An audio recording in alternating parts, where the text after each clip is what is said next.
So you guys already know, the Lords of the Fallen is coming out within the next few months to the next year, and I have not seen the Gamescom trailer yet. We played a couple hours on the channel, but let's see everything. I guess for the Lords of the Fallen, which is not the same as Lords of the Fallen for 2014. I'm playing that right now on the channel, but let's watch this and find out like. Okay. After an age of the cruelest tyranny, man finally defeated its overlord. But gods do not fall forever. That's actually that's like a really cool like aspect, because as we Gods look over do here not fall. in the original when we played the current game, this shows to be a stark difference, because this was covered in snow. This was covered with like horrific monsters, and one guy was beating on this gargantuan behemoth. So this shows a lot of like the differences between 2014 and this one, where it is a time jump. This is like a time skip, maybe 20 years, 50 years, 100 years from the events of the original game. So this alone tells that things may have gotten worse, and I don't know for sure because we have yet to beat the game at the moment. But for how things start off, we're in a situation where I'm fighting during the winters in the current events of the game that I'm playing. This is happening in the winter. This, however, is like things have changed. The ice has melted, so things have altered, which is really cool. Forever. The champions of war united and began the eternal watch over their tyrant. Okay, so I can recognize like some of the armors a little. Colossal remains. For some forces, even death cannot end. But now, eons later, the fallen god's influence pervades the world again, corrupting even sworn enemies. To join his accursed lords of the fallen. Title drop. They dropped the title. Humanity to a new age of devastation. But you know that's got to be From pretty. these darkest days, new heroes arise. To defy the gods, one must embrace the darkness. And so lies our only hope. Okay, which is interesting. Like the way they describe, the way they're saying words, because it's interesting because in the first title you are a criminal that is trying to save the world. So to use someone who is damned makes sense because their morals lets them finish the job, I guess. So I don't know like the whole narrative behind using criminals to like throw into the fire and like save our world, because that's how I realize this might be a song that's like DMCA.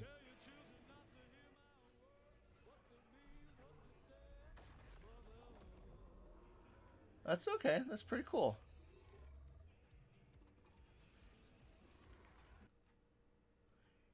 That looks pretty fun.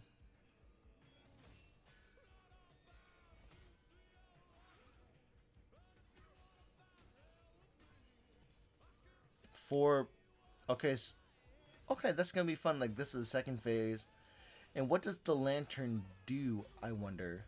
Oh, you failed. Okay, looks like the lantern didn't work out so well now, did it?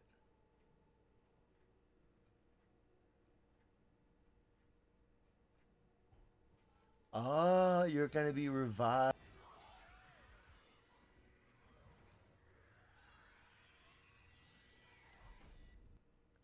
Okay, that's pretty cool. Like the way that so you fight, you fall in combat, and the lantern that's been sucking the life out of these souls has definitely helped you out, like recover. That's pretty cool. That's cool. I'm hoping that's a mechanic to be used later. So that's pretty cool. I'm pretty cool. That's not too bad. Not bad. Not bad. But let's go ahead and watch the other trailer because there's more that was released. More information released since then. Through the PlayStation people. Its great army decimated by the legions of Adir, the demon god. But one light still flickers in the ever-growing gloom. The light of the Dark Crusader. Okay.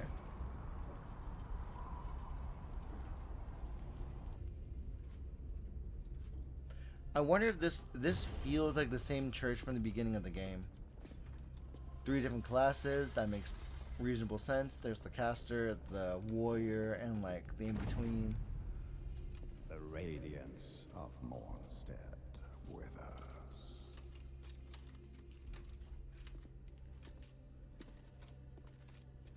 Actually, now that I'm looking at it, now that we just saw the first trailer, it don't the player character is on the left, and on the right looks like the person we fought in the first trailer. So that's pretty cool.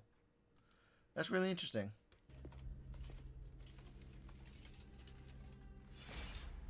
Idir's darkness threatens to desolate our world. Ascend to Aureus, my child. That's interesting. That's like a red hand. As his holy redeemer. Interesting, interesting. In light we walk. In light we walk. Burn their very souls to ash. Oh god, that's a problem. Those are problematic monsters. Oh god. Your flesh has been made sacrosanct with the mark of the Dark Crusaders. I am a man. Yes, you are a man, and you'll DMC me. Okay. You can have like compadres play with you. That's nice. The lantern shows you. For you to be chosen thusly.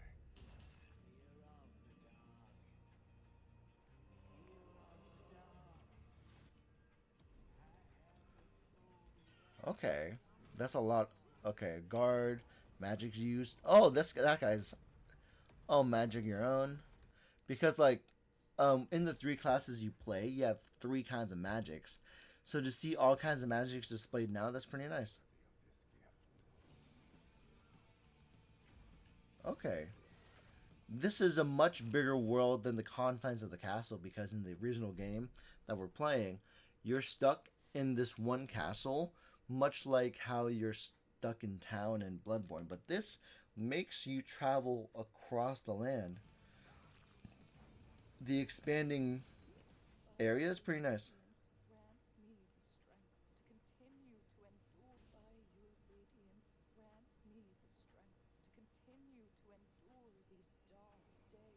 Okay. Who is she, I wonder? Nice. Magic.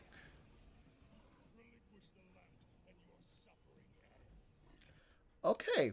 So, the lantern we saw earlier has a key component in what's happening now.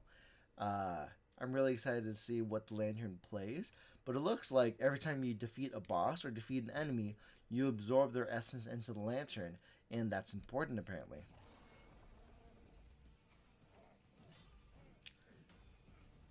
Dodging, blocking. Another unfortunate made a slave to unceasing hunger.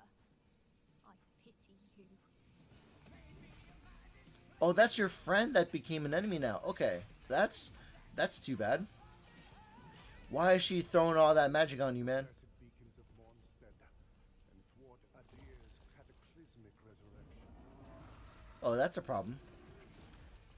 That guy is such a problem.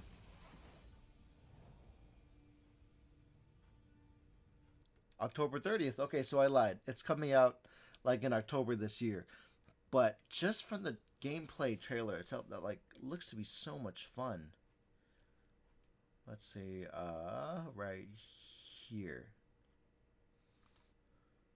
Let's cut that speed in half. Oh, that's cursed. So we're fighting large gargantuans.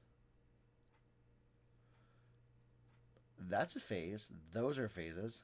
And magic that it looks like magic that was drawn from the lantern itself. So special beam cannon, pretty nice, pretty nice.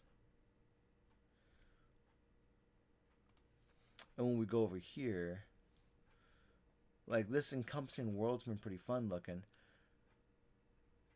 This is mainly a solo playing game, and you get all sorts of items. You can dual wield.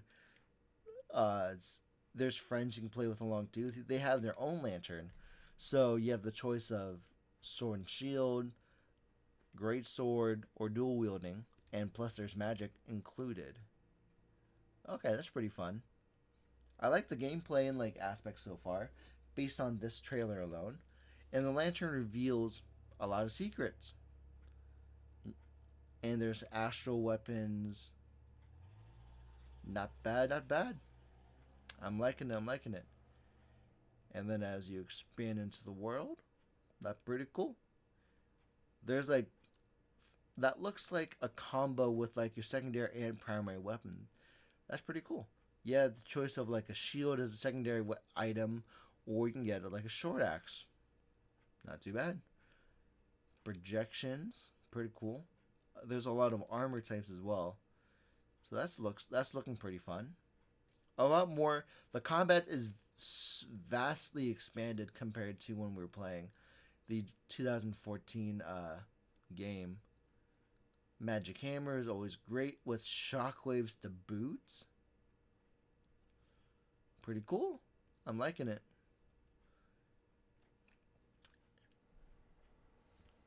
So the magic is like very welcomed. Spears, bow and arrow too looks like it. Magic is very apparent as well. This character is gonna be fun to learn about. All these magic and beasts are a bit of a problem, but nothing that we can't handle, right? These are some enemies. This is a sneak peek of what we have to worry about.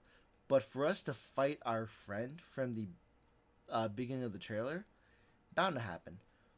But I don't know if we're playing the guy in armor or if we're playing the priest that we start off with.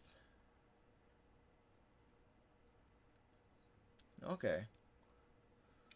So this guy's a problem. And when he swings, one of his swings launches weapons from his back, and then just big shockwaves left and right. Okay, that has me pretty excited. I'm really excited for that game. I'm really excited for what that has in store, because that means there's a lot to look forward to, because a lot of combat's being expressed, and there's a situation where more story can be explored because of this perspective. That way, we can like have more. I want to like Lords of the Fallen, because in the original game, there's just a lot of like janky movements that we experienced, and it wasn't very good. Like in the original gameplay that I played like a few years ago, like I got this game off of PlayStation Plus, and I got a headache playing it. But now that we have come into the common day, I've gotten a lot better at playing this game. I've gotten a lot better at like experiencing it, and I've come into it with more endurance, if I would say. So I'm really excited to see what this game has in store. So as we are about to go into the next title, as we're going to go into the next IGN extended gameplay overview. This is going to be fun. Hold on, sorry. speed this up because this is nice. But yeah, I don't. We ran out of time. If we got time. Welcome to Mornstead, a prominent region within the vast and sprawling world of Lords of the Fallen. In today's extended gameplay walkthrough, we're sharing an exclusive look at just some of the diverse and harrowing areas you'll journey through. Okay, so it looks like the castle we have experienced has received a major expansion. Epic Okay, quest to pretty cool, overthrow pretty a cool. demon, the demon god.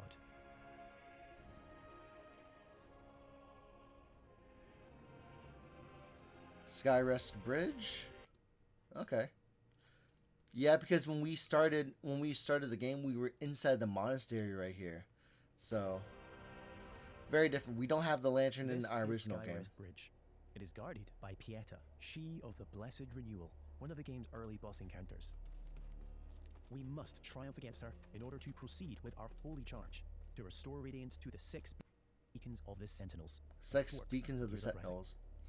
Okay, because in the original title, it's actually kind of funny because in the original game, we're not asked to do a lot of things, and we know we are a mercenary that's been broken out of prison, and we're supposed to storm the castle and meet the patriarch to then get our mission. So it's a very slow start. Oh, holy Aureus, by your radiance grant me the strength to continue to endure these dark days, to lay bare the path to salvation. And yet you now appear before me, a stranger, a betrayal made flesh, and one I cannot brook. Oh god, that's a lightsaber. Oh Melee, jeez. magic, and ranged abilities are seamlessly interwoven.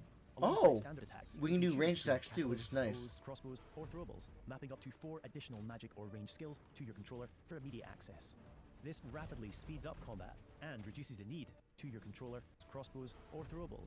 Alongside standard attacks, you can choose between catalysts, bows, crossbows, or throwables, mapping up to 4 additional magic or ranged skills to your controller for immediate access.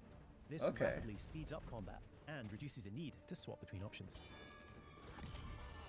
Oh, you can parry. Okay, and back As parry and with many of stab. the imposing bosses you'll encounter, Pieta has 2 very distinct stages.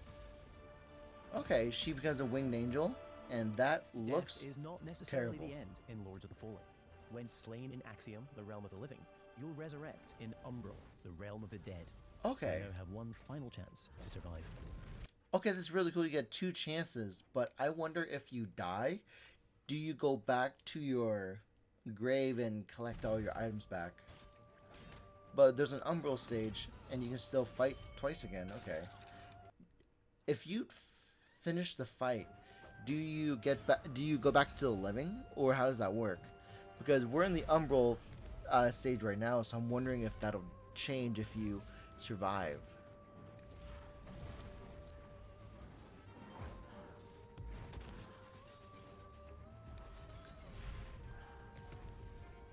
Because like if you die, what happens?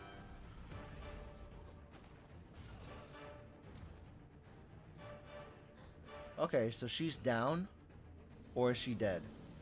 Okay, so Though few and far between, these flowers denote special patches of ground upon which we can spawn a resting point, known as a vestige seedling. These come at a significant resource cost, however, and we can only spawn one at a time.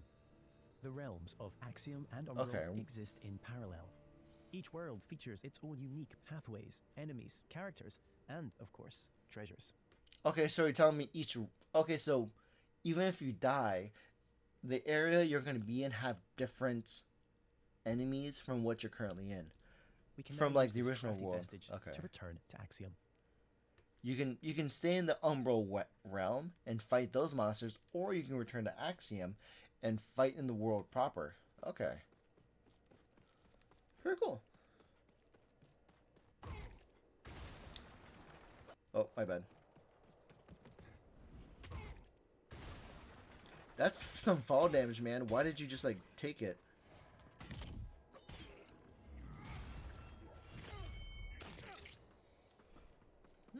Okay. That looks pretty fun. Sword and shield combos, not too bad. I've been doing that with my own gameplay as well.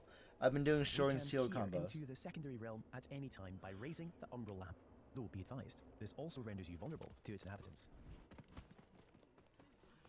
So if you travel to the Umbral realm, We can will now you use like? the lamp to cross over to Umbral, though doing so will consume one of our 2 lives, and it isn't so easy to return to the world of the living.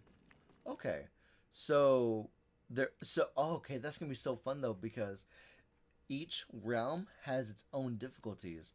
So apparently, like you build up. One, it consumes one of your own Of our 2 lives. lives. We will now use the lamp to cross over to Umbral, though doing so will consume one of our 2 lives, and it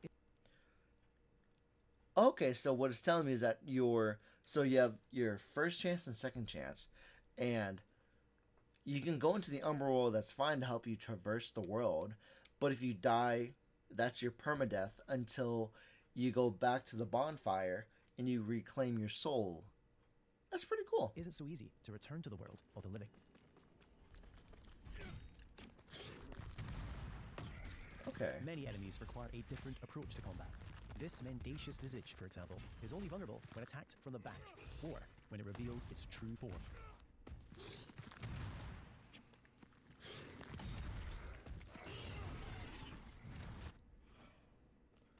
Okay, cool. And then what is this? You recovered a soul, and you're still stuck in the Umbral world until the next boss fight? That's rough. You'll also come across permanent vestiges on your travels. As well as using these to return to Axiom, you can also Oh, that's level pretty up your cool. stats at these locations. You can return to Axiom that way. That's pretty cool. So there is a way out, but you have to like plan your like gameplay though, because like this, by being able to like do this, this expands your traversal options 3 schools of exponentially. sorcery can be mastered: Rogar, Radiant, and Umbral, each specializing in a different area of the arcane and requiring a different catalyst to cast. Okay. Our current build is adept in Rogar, characterized by devastating pyromantic attacks. Interesting, interesting. Very magic based with cloth, with like fist usage. That's pretty cool. You can, knuckles to fight with or magic. Nice. Why does that travel? Jeez.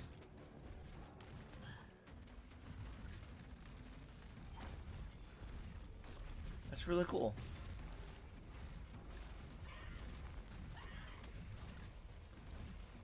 That's really cool. Like being able to like go between fast-paced punches and then magic. Not too bad, not bad. That looks pretty fun. An age-old borough built into the very cliff face, Pilgrim's Perch typifies the verticality of Moonstead. There are myriad pathways stretching both above and below, with hidden areas, treasures, and NPCs all awaiting discovery. Kick. Of course, that's always the funnest part about it. Again, you can like uproot your own save files, your own like bonfires before the boss. That's like that. Okay, so you have to just like go around and unlock that door. Okay, that's fair. What does that do? Oh, that's interesting. Ability: the Soul. Okay. As a lamp bearer, all players are equipped with a devastating ability, the Soul Flay. By using one of a limited number of soul charges, we are able to extract the very soul of an enemy, ready to inflict significant damage. Okay. Ouch. Forehead. Head boy. Not bad. I don't want to hear you, but so far, like the gameplay trailers that we've seen, have been pretty good. A combination of trailer and gameplay. So, being able to see what's been happening right now, it's really cool to watch because to experience like what you can do is really cool. Like this particular build is a magic and melee centric. So you can like do melee damage and then that helps build meter. You can summon with this character. That's so cool. It's really cool. And then are you gonna sacrifice your life. Yep, you are. And then to use to traverse the umbral realm. The Soul Flay ability can also be used to manipulate the very environment when in Umbral. Okay. That's pretty cool. You can use your lamp to change the landscape like that. Nice. It makes a lot of sense. Oh, so you're using so you can try a heavy weapon build this time. I feel like that leaves you more vulnerable by using the heavy weapon when you're a fire mage user. But I wouldn't know. And then permanent visage to return back to the realm. We now find ourselves in Lower Calrath. Okay, cool. Little assassin guy.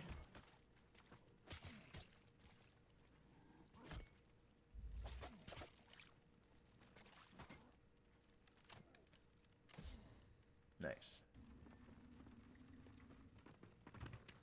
I wonder if you can travel the same areas as long as you have the lamp on, like available. We're now going to invite a second player to join us on our journey. Okay, This is able to so achieve at any of the vestiges. You can choose to fight alongside a friend or a randomly selected player. that's Either pretty way, cool. Your co-op companion will remain at your side for as long as you or they choose.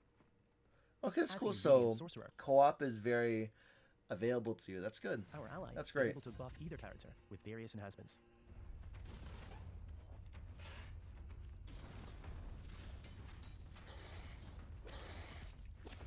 Okay. 2-player combat looks pretty fun. Anybody want to play 2-player co-op with me? Anyone? 2-player co-op? That'd be pretty fun. Sorry for the stretch. Sorry for the stretch. By the way, this character's playing. I don't know if it's like a invader. Are there invaders, I wonder? That would be interesting if they provided invaders for combat. I don't want to hear about you, but that makes sense because T-Mobile is great. But in regards to this gameplay alone, it's been really eye-opening to like options you can do. You can have multiple like weapon styles and multiple magic styles, to where you can have your magic to be an additional attack yourself or otherwise.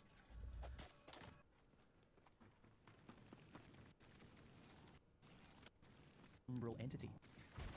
Okay. It appears our way is blocked by an umbral entity. We will need to track its tendrils in order to locate and expel the source of its power. So either we go into the umbral realm or we keep a lamp on. So those are options.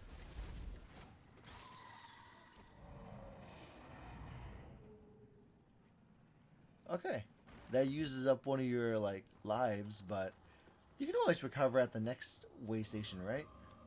Finally, it's time to face off against the colossal spurned progeny, Scourge of Calrath. Oh, that's scary. That's a problem.